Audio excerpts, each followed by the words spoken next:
the demon of Yuhebao Pool.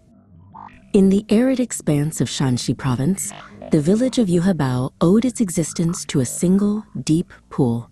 But the pool was a curse, home to a demon said to be a towering creature in a black robe. It took livestock and children, so the villagers, gripped by terror, patrolled day and night. One day, two figures appeared on the horizon, an 80-year-old Taoist priest, Master Wei, and his young apprentice, An. They were a study in contrasts, one bent and slow, the other straight-backed and brisk. They announced, quite matter-of-factly, that they dealt with demons. The overjoyed villagers offered what little money they had, but Master Wei politely refused. "Master, we must help them," and insisted. The old priest looked at his apprentice with weary eyes. "Your magic is not yet strong enough for this," he stated plainly. "The risks are too great."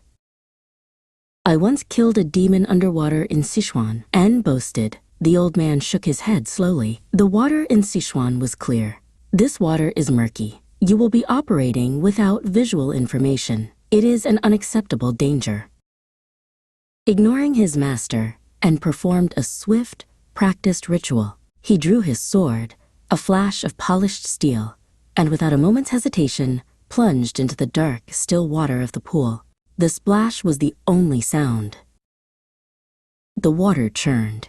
The villagers, watching from a safe distance, began to cheer, but the churning stopped. A profound silence fell, and then the water bloomed, turning a deep, alarming crimson.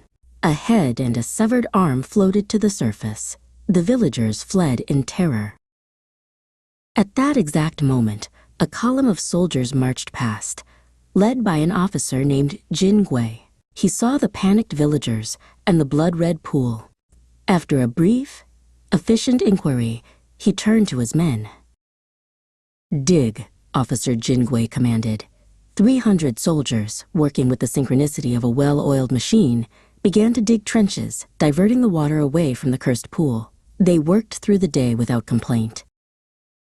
As the last of the murky water drained away, something writhed in the mud at the bottom. It was not a robed demon, but a 6-meter-long, scaleless black fish with a mouth of impossible size. It flopped weakly in the exposed hollow. The soldiers dispatched the creature. They built a large fire and cooked the fish, which, by all accounts, had a terrible flavor. But the demon of Yuhebao was gone, and the village was never troubled again.